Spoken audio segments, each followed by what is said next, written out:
Let's start with this big news, though, of the day. Governor Walz dropping out of the race for governor, no longer seeking that third term.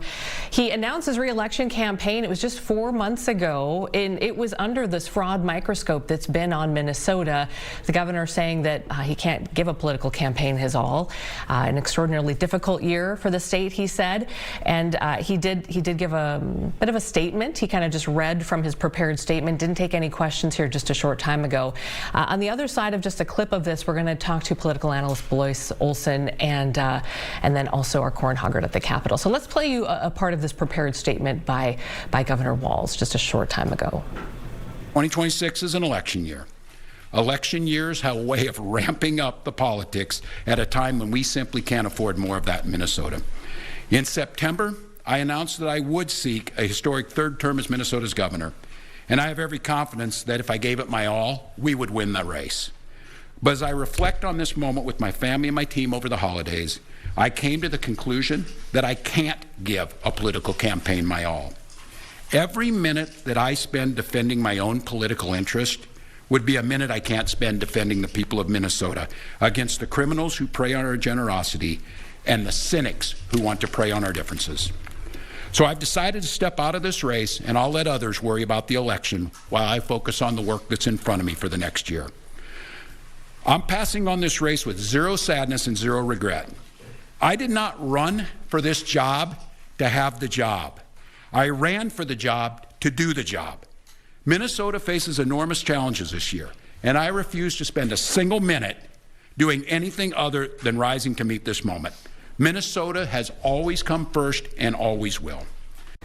All right, political reporter for Fox 9, Corin Hoggard, is with political analyst Blois Olson at the Capitol. You were there, Blois was there. No questions by media allowed today. Reaction from you guys, Corin? Yeah, Amy, let me just let Blois do the talking here. You heard it from Blois first. Blois, can you kind of examine why the governor made this decision? I don't think there's just one reason. I think you have to look at a multitude of reasons. First and foremost is, once you go through a grueling election and you win, then you have to serve 4 more years. And how do you have energy for that? There were a lot of questions. You and I talked at the fair about, did he have his heart in it then? He's had a tragic year with the killing of Melissa Hortman, the Annunciation shooting. You add to that COVID, a vice presidential run. He, his family, his team has to be exhausted. And then you take a look at the last 3-4 weeks and you start to see that this fraud story is not going away anytime soon. As he said today, he's going to have to talk about it all the time. And every minute he talks about that and trying to run for re-election is a minute he doesn't get to focus on his priorities. So, I think the writing was on the wall. I think he really started to probably feel it. And my sources tell me that starting late last week, the family started to have real conversations about running again. And I do want to just say, we have to always look at the human side. This is an exhausting job. The toll on his family since he was named VP running mate. Look, you got to say that, peel away the politics and understand that this is a tough decision no matter what.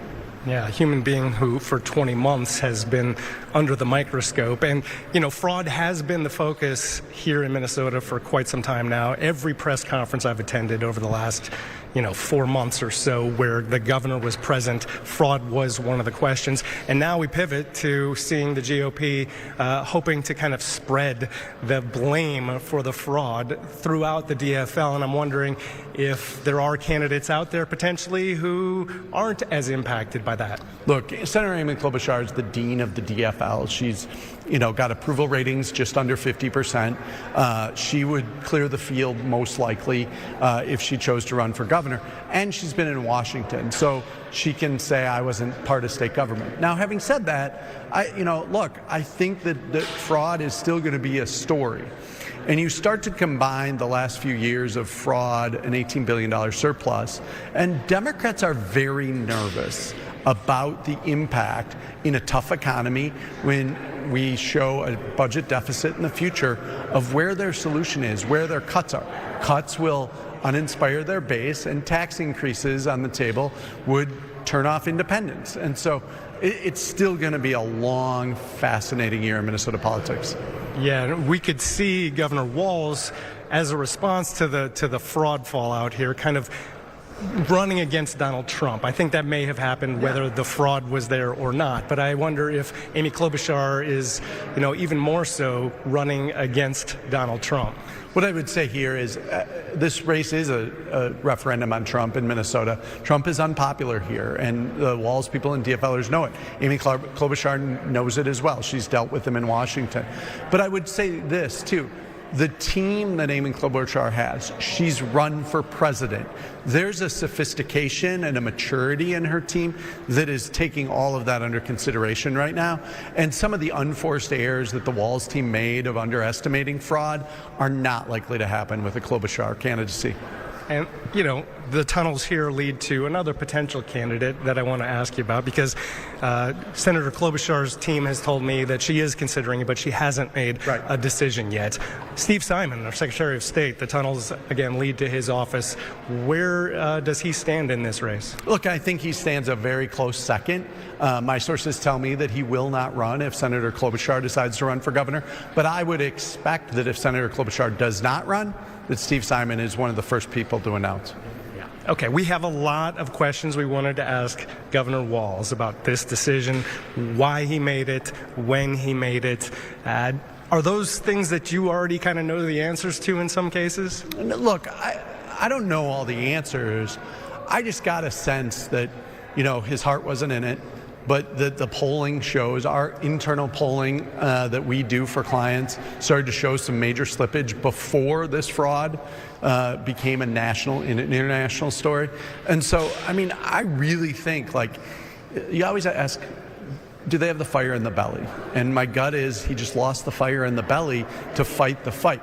Now, I also think you cannot discount the idea that up until just Labor Day, when he announced, his team said fraud was not showing up in polls as a major concern of voters, which seemed like a major miss. And I think that there may have been some, minor political malpractice in not understanding the path ahead when they were making that decision to run again. What does a lame duck Governor Walz's office look like? What can they accomplish here in the next 11 months? That's the good story. First, we'll just start with the legislative session. It starts in the middle of February. There's a bonding bill expected. There's going to be a supplemental budget. We have a tie in the House. Lisa Dameth, the leader of Republicans in the House, the Speaker, is also running for governor. So she's going to use that leverage as power against a lame duck Governor Walz. And I would just say that, this year was always going to be interesting. Now there is just week by week, day by day, the scenarios that we have had. Think about it, last year we were at a tied House and Democrats were denying quorum this week. And now here we are with a lame duck governor and uncertainty on how the legislature plays out, much less the election.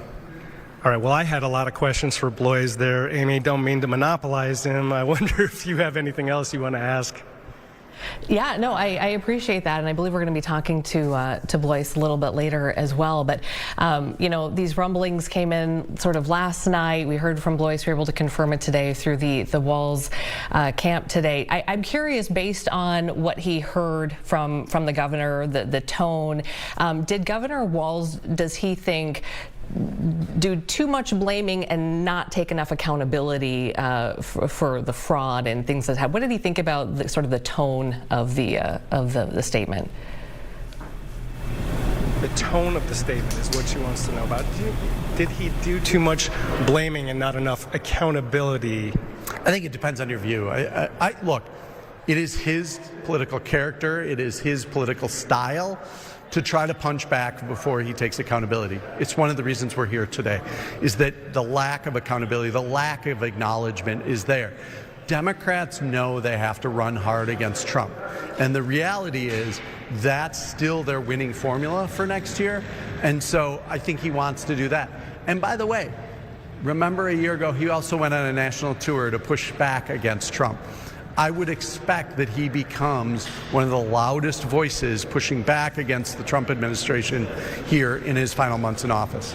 How effective is his voice in that when, it potentially has this fraud in the background at all times. I think you have to look at who they're talking to. So much of what they do as political parties, Republicans talk to Republicans, Democrats talk to Democrats, and the majority of independents and people in the middle are like, what about me? What about us? And that's part of what the formula wasn't going to work here.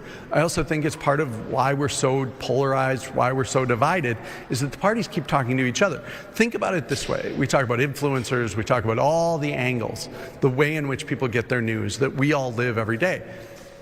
Just days after the DFL was touting in a story in the Star Tribune that they had an influencer strategy, it was an influencer from the right who they were trying to discount.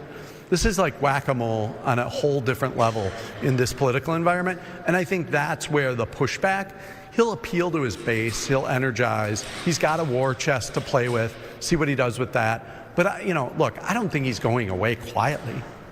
Yeah, and kind of hard to break through the silos, though, when you potentially have the taint of all of this raw behind you. I think that is reflected in the independents as well as the GOP. Yeah, no, there's no doubt. Look, he's still popular amongst Democrats.